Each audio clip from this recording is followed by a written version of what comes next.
ಈ ರೋಡ್ ಆಗಲಿ ಚರಂಡಿ ಆಗಲಿ ಏನರ ಬಗ್ಗೆ ಆಗಲಿ ನಿಮಗೇನು ಸಮಸ್ಯೆ ಅಂತ ಬಂದು ಕೇಳಿದವರು ಯಾರೂ ಇಲ್ಲ. ನಮ್ಮ ಮನೆ ಮುಂದ್ಗಡೆ ಇದ್ದಂಗೆ ಅವ್ರ ಮನೆ ಮುಂದ್ಗಡೆ ಇದ್ದರೆ ಅವರು ಇದೇ ಥರ ಇರ್ತಾರಾ? ಪಬ್ಲಿಕ್ ಏನಿದ್ದಾರೆ ಪ್ರತಿದಿನ ಫೋನ್ ಮಾಡಿ ಕಂಪ್ಲೇಂಟ್ ಮಾಡ್ತಾರೆ, ಮನೆ ಹತ್ರ ಬಂದು ಈ ಥರ ಸಮಸ್ಯೆ ಐತೆ ಅಂತ ಹೇಳ್ತಾರೆ. ಎಲ್ಲ ಚರಂಡಿ ಎಲ್ಲ ತುಂಬೋಗಿದೆ, ತುಂಬ ಸೊಳ್ಳೆಗಳ ಕಾಟ. ನಮ್ಮ ತಾತನ ಕಾಲದಿಂದ ಮನೆಗಳ ಖಾತೆಗಳಾಗಿಲ್ಲ, ಯಾವುದೇ ರೀತಿ ಅಂಥ ಸೌಲಭ್ಯಗಳೇನು ನಮಗೆ ಪಡ್ಕೊಂಡಿಲ್ಲ. ಎಲ್ಲ ಕೂಲಿ ಮಾಡಬೇಕು, ತಿನ್ನಬೇಕು, ಜೀವನ ಸಾಗಿಸ್ಬೇಕು ಅಷ್ಟೇ ಇಲ್ಲಿ. ಮತ್ತು ಏನಾದರೂ ಚರಂಡಿ ಕ್ಲೀನ್ ಮಾಡೋಕ್ಕೆ ಬಂದು ಅವ್ರು ಎತ್ತಾಕ್ಬಿಟ್ರೆ ಇಲ್ಲೇ ಬಿಟ್ಟು ಹೊಟ್ಟೋಗ್ತಾರೆ. ನನ್ನ ಮಗುಗೆ ಡಿಸೆಂಬರ್ 28ನೇ ತಾರೀಕು ನಾನು ಗೌರ್ಮೆಂಟ್ ಹಾಸ್ಪಿಟಲ್ ಅಡ್ಮಿಟ್ ಮಾಡಿದ್ದೆ. 5 ದಿನ ಇನ್ಫೆಕ್ಷನ್ ಆಗಿದೆ ಅಂತ ಅಡ್ಮಿಟ್ ಮಾಡಿದ್ದೆ. ಡಿಸೆಂಬರ್ 28ನೇ ತಾರೀಕಿಗೆ 5 ದಿವಸ ಅಡ್ಮಿಟ್ ಮಾಡಿ ಡಿಸ್ಚಾರ್ಜ್ ಮಾಡ್ಕೊಂಬಂದಮೇಲೆ ಮತ್ತೆ ವಾರಕ್ಕೆ ಜ್ವರ ಬಂತು ನನ್ನ ಮಗಳಿಗೆ. ಮತ್ತೆ ವಾರಕ್ಕೆ ಜ್ವರ ಬಂದಮೇಲೆ ಮತ್ತೆ ಹೋಗಿ ರವಿ ಡಾಕ್ಟ್ರ್ ಹತ್ರ, ಗೌರ್ಮೆಂಟ್ ಹಾಸ್ಪಿಟ್ಲಲ್ಲಿ ರವಿ ಡಾಕ್ಟ್ರ್ ಹತ್ರ ತೋರಿಸ್ಕೊಂಡು ಬಂದೆ. ಈ ಸಿರಪ್ಪು ಎಲ್ಲ ಯೂಸ್ ಮಾಡಿವ ಅಂತಂದರು. ಮತ್ತೆ 1 ವಾರ ವಾಸಿ ಆಯಿತು. ಮತ್ತೆ ರಾತ್ರಿ ನನ್ನ ಮಗಳಿಗೆ ಜ್ವರ ಬಂದಿದೆ. ಯಾವುದರಿಂದ, ಏನು ತೊಂದರೆಯಿಂದ ಅಂತ? ಇನ್ಫೆಕ್ಷನ್ ಆಗಿದೆ, ಬ್ಲಡ್ ಇನ್ಫೆಕ್ಷನು, ಸೊಳ್ಳೆಗಳ ಕಾಟ. ಈ ಸಮಸ್ಯೆ ಬಗ್ಗೆ ಕಮಿಷನರ್ ಅವ್ರಿಗೂ ಫೋನ್ ಮೂಲಕ ತಿಳಿಸಿದ್ದಾರೆ. ನಮ್ಮ ಏರಿಯಾ ಜನ ಇಲ್ಲಿ ಇರೋ ಅಂಥವ್ರು. ನಮ್ಮ ತಂದೆಯವರು 2-3 ಸಲ ಹೋಗಿ ನಗರಸಭೆಯಲ್ಲಿ ಕೇಳಿದ್ರಂತೆ. ಈಗ ತಾನೇ ಅಂದರು, ಯಾರೂ ರೆಸ್ಪಾನ್ಸ್ ಮಾಡಿಲ್ಲಮ್ಮ ಇದ್ರ ಬಗ್ಗೆ ಅಂತ ಹೇಳಿದ್ರು. ಇದರಿಂದ ನಮ್ಮ ಮನೇಲಿ ಒಬ್ರಿಗೆ ಅಲ್ಲ, ಪ್ರತಿಯೊಬ್ಬರಿಗೂ ತೊಂದರೆನೇ. ಸೊಳ್ಳೆಗಳಿಂದ, ಈ ಗಲೀಜಿಂದ ಎಲ್ಲರಿಗೂ ತುಂಬ ಅನಾರೋಗ್ಯ ಜಾಸ್ತಿ ಆಗ್ತಾಯಿದೆ. ಅದರಿಂದ ಅನುಭವಿಸೋರು ನಾವು. ಇದ್ರ ಬಗ್ಗೆ ಯಾವುದೇ ರೀತಿ ನಮಗೆ ಕ್ರಮ ಕೈಗೊಂಡಿಲ್ಲ, ಯಾವುದೇ ರೀತಿ ಸಪೋರ್ಟ್ ಮಾಡಿಲ್ಲ. ಈ ರೋಡ್ ಆಗಲಿ ಚರಂಡಿ ಆಗಲಿ ಏನರ ಬಗ್ಗೆ ಆಗಲಿ ನಿಮಗೇನು ಸಮಸ್ಯೆ ಅಂತ ಬಂದು ಕೇಳಿದವರು ಯಾರೂ ಇಲ್ಲ. ಇದ್ರ ಬಗ್ಗೆ ಬೇಗ ಕ್ರಮ ತಗೊಂಡು ಇದನ್ನು ಸಾಲ್ವ್ ಮಾಡಬೇಕಂತ ನಾವು ಕೋರ್ಕೊಳ್ಳೋದು ಇಷ್ಟೇ. ಕನಕನಗರ ವಾರ್ಡ್ ನಂಬರ್ 22 ಇಂದ ಮಾತಾಡ್ತಾ ಇದ್ದೀರಿ. ಮಂಜುನಾಥ್ ಅಂತ ಹೇಳ್ಬಿಟ್ಟು. ನಮ್ಮ ವಾರ್ಡಲ್ಲಿ ಯಾವುದೇ ಚರಂಡಿನೂ ಕ್ಲೀನ್ ಮಾಡ್ತಾಯಿಲ್ಲ. 2 ತಿಂಗಳಾಗೈತೆ. ಯಾರು ಇದೆ ಅಧಿಕಾರಿಗಳು ಬಂದು ಇದು ಮಾಡ್ತಾಯಿಲ್ಲ. ಚಿಕ್ಕಾಪಟ್ಟೆ ಮಕ್ಕಳಿಗೆಲ್ಲ ಜ್ವರ ಕಾಯಿಲೆ ಬರ್ತೈತೆ, ಸೊಳ್ಳೆಗಳು ಜಾಸ್ತಿ ಆಗಿಬಿಟ್ಟೈತೆ. ಯಾರು ಇದು ಇಲ್ಲ. ಇವತ್ತು ಬರ್ತೀನಿ ಅಂತಾರೆ, ನಾಳೆ ಬರಲ್ಲ, ಸುಮ್ಮನೆ ಹೇಳ್ತಾರೆ, ಬರ್ತಾಯಿಲ್ಲ.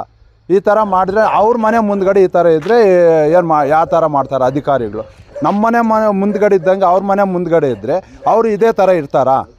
ನಮ್ಗೆ ಯಾಕೆ ಈ ತೊಂದರೆ ಕೊಡ್ತಾ ಇದ್ದಾರೆ ಅಂತ ಗೊತ್ತಾಗ್ತಾಯಿಲ್ಲ. ಇದೇ ಥರ ಮುಂದುವರ್ಸಿದ್ರೆ ಇನ್ನೂ 2-3 ದಿವಸ ನೋಡ್ತೀರಿ.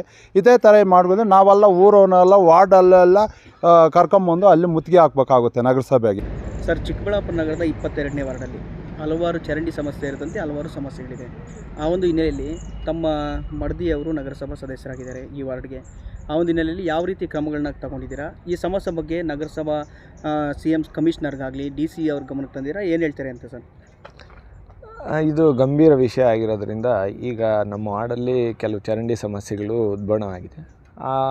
ಏನು ಪಬ್ಲಿಕ್ ಏನಿದ್ದಾರೆ ಪ್ರತಿದಿನ ಫೋನ್ ಮಾಡಿ ಕಂಪ್ಲೇಂಟ್ ಮಾಡ್ತಾರೆ, ಮನೆ ಹತ್ರ ಬಂದು ಈ ಥರ ಸಮಸ್ಯೆ ಐತೆ ಅಂತ ಹೇಳ್ತಾರೆ. ನಾವು ಇದ್ರ ಬಗ್ಗೆನೂ ಮೀಟಿಂಗಲ್ಲಿ ಪ್ರಸ್ತಾಪ ಮಾಡಿದ್ವಿ. ಈ ಥರ ಸ್ವಚ್ಛತೆ ಬಗ್ಗೆ ನಮ್ಮ ವಾರ್ಡ್ನ ಸದಸ್ಯರು ಪ್ರಸ್ತಾಪ ಮಾಡಿದ್ದಾರೆ. ನೀರಿನ ಸಮಸ್ಯೆ ಐತೆ ಅಂತಲೂ ಪ್ರಸ್ತಾಪ ಮಾಡಿದ್ದಾರೆ. ಬಟ್ ಅಧಿಕಾರಿಗಳು ಯಾರೂ ಇದ್ರ ಬಗ್ಗೆ ಇನ್ನೂ ಕ್ರಮ ವಹಿಸಿಲ್ಲ. ಪಬ್ಲಿಕ್ಕೇ ಹೋಗಿ ನಗರಸಭೆಯಲ್ಲಿ ಗಲಾಟೆ ಮಾಡಿದಾಗ ಬಂದು ಅಟೆಂಡ್ ಮಾಡವ್ರೆ. ಅದು ಪೂರ್ಣ ಆಗಿಲ್ಲ, ಸುಮ್ಮನೆ ಬಂದು ನೋಡ್ಕೊಂಡು ಹೋಗೋರು. ಮೇಸ್ತ್ರಿ ಅವರು ಈಗ ಒಬ್ಬ ಮೇಸ್ತ್ರಿಗೆ 5 ವಾರ್ಡ್ ಕೊಟ್ಟಿರ್ತಾರೆ. ರೊಟೇಟ್ ಮಾಡಿದ್ರೂ ನೆಕ್ಸ್ಟ್ ವೀಕ್ ಬಂದು ಅವರು ನಮ್ಮ ವಾರ್ಡ್ ಕ್ಲೀನ್ ಮಾಡಬೇಕು. ಆದರೆ ಸುಮಾರು ದಿನಗಳಾಗಿದೆ ಕ್ಲೀನಿಂಗ್ ಬಂದಿಲ್ಲ.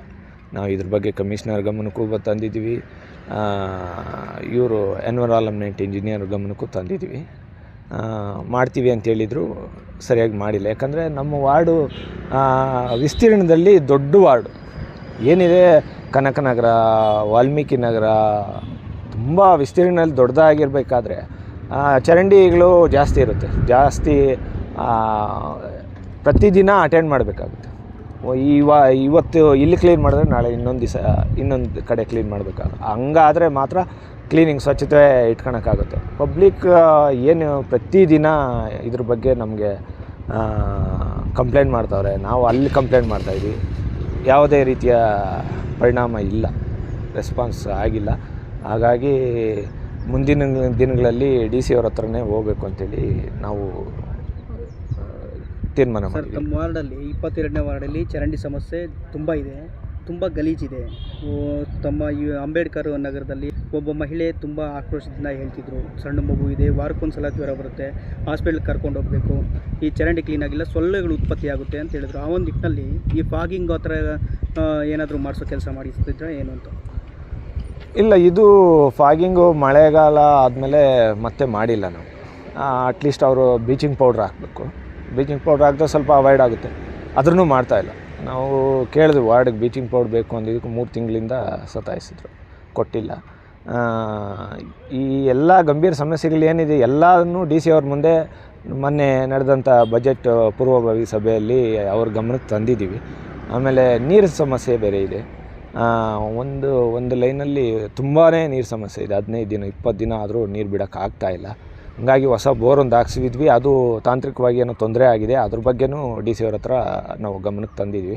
ಅದ್ರ ಬಗ್ಗೆನೂ ಇನ್ನೂ ಯಾವುದೇ ಅವರು ಅದ್ರ ಬಗ್ಗೆ ಏನು ಕ್ರಮ ವಹಿಸಿಲ್ಲ. ಹಾಗಾಗಿ ಚರಂಡಿಗಳದು ನಾವು ಪಬ್ಲಿಕ್ಕಿಗೆ ಕೊಡಬೇಕಾಗಿರೋದು ಮೂಲ ಸೌಕರ್ಯಗಳು ಇದೆ. ಚರಂಡಿ ಕ್ಲೀನ್ ಮಾಡು, ಲೈಟು ಹಾಕ್ಕೊಡು. ಆ ಲೈಟ್ದಂತೂ ಇಲ್ಲೇ ಇಲ್ಲ. ನಾವು ಕೌನ್ಸಿಲರ್ ಆದಮೇಲೂ ಲೈಟ್ಗಳ ಬಗ್ಗೆ ನಾವು ಸುಮಾರು ಸಲ ನಾವು ಚರ್ಚೆ ಮಾಡಿದ್ವಿ. ಲೈಟ್ಗಳು ಹಾಕೋಕ್ಕಾಗಿಲ್ಲ. ದೊಡ್ಡ ವಿಸ್ತೀರ್ಣ ಆದ್ದರಿಂದ ಚರಂಡಿಗಳದ್ದು ತುಂಬಾ ಗಂಭೀರ ಸಮಸ್ಯೆ ಆಗಿದೆ. ಈಗ ಆರೋಗ್ಯ ಸಮಸ್ಯೆಗಳು ಸೇರಿದಂತೆ ಈ ಒಂದು ಇದರಿಂದ ಹಲವಾರು ಸಮಸ್ಯೆಗಳು ಬರುತ್ತೆ ಸರ್. ಈ ಒಂದು ಹಿನ್ನೆಲೆಯಲ್ಲಿ ಆರೋಗ್ಯದ ಕುರಿತು ಏನಾದರೂ ಜಾಗೃತಿ ಮೂಡಿಸುವಂಥ ಕಾರ್ಯಕ್ರಮಗಳು ನಿಮ್ಮ ವಾರ್ಡ್ನಲ್ಲಿ ಏನಾದರೂ ಹಮ್ಮಿಕೊಂಡಿದ್ದೀರಾ ತಮ್ಮ ಕಡೆಯಿಂದ ಅಂತ? ಕೆಲವು ದಿನಗಳ ಹಿಂದೆ ಹೋದ ಸರ್ಕಾರ ಇದ್ದಾಗ ಸುಮಾರು ಕ್ಯಾಂಪುಗಳು ಮಾಡಿದ್ವಿ. ಸುಮಾರು ಕ್ಯಾಂಪುಗಳು ಹೆಲ್ತ್ ಡಿಪಾರ್ಟ್ಮೆಂಟಿಂದ ಮಾಡಿದ್ದೀವಿ. ಆ ಕಾರಣದಿಂದನೇ ನಾವು ಹಿಂದಿನ ಸಚಿವರ ಹತ್ರ ಬೇಡಿಕೆ ಇಟ್ಟಿದ್ವಿ. ನಮ್ಮ ವಾರ್ಡ್ಗೊಂದು ಪ್ರಾಥಮಿಕ ಆರೋಗ್ಯ ಕೇಂದ್ರ ಬೇಕು ಅಂದಾಗ ಅವರು ಅದಕ್ಕೆ ಒಲವು ತೋರಿಸಿ ನಮ್ಮ ವಾರ್ಡ್ಗೆ ಒಂದು ನಮ್ಮ ಕ್ಲಿನಿಕ್ ಅಂತೇಳಿ ನಮ್ಮ ತಾಲೂಕಿಗೆ ಒಂದು ನಮ್ಮ ಕ್ಲಿನಿಕ್ ಅಂತೇಳಿ ಮಾಡಿಕೊಟ್ಟಿದ್ದಾರೆ ಮಾಜಿ ಸಚಿವರು ಸುಧಾಕರಣ್ಣವರು. ಹಾಗಾಗಿ ಇದು ಗಂಭೀರ ಸಮಸ್ಯೆ. ಯಾವುದೇ ಕ್ಯಾಂಪುಗಳು ಮಾಡಿಲ್ಲ. ಇದಾದಮೇಲೆ ಯಾವತ್ತೂ ಚರಂಡಿ ಸ್ವಚ್ಛತೆ ಮಾಡ್ತಾಯಿದ್ರೆ ಯಾವುದೇ ಸಮಸ್ಯೆ ಬರಲ್ಲ. ಯಾವತ್ತೂ ಸಮಸ್ಯೆ ಕ್ಲೀನ್ ಮಾಡದೆ ಬಿಟ್ವಿ ಅಂದಾಗ ಎಲ್ಲ ಉಲ್ಬಣ ಆಗ್ತವೆ ಸಮಸ್ಯೆಗಳು. ಏನು ಎಲ್ಲ ಕಾಯಿಲೆ ರೋಗ ರುಜಿನಗಳು ಇಲ್ಲಿ ನಮ್ಮಲ್ಲಿ ಕೊರೋನಾ ಟೈಮ್ ಆಗಲಿ, ಆಮೇಲೆ ಡೆಂಗ್ಯೂ ಆಗಲಿ, ತುಂಬಾ ಸಮಸ್ಯೆಗಳು ಬರ್ತಾಯಿತ್ತು.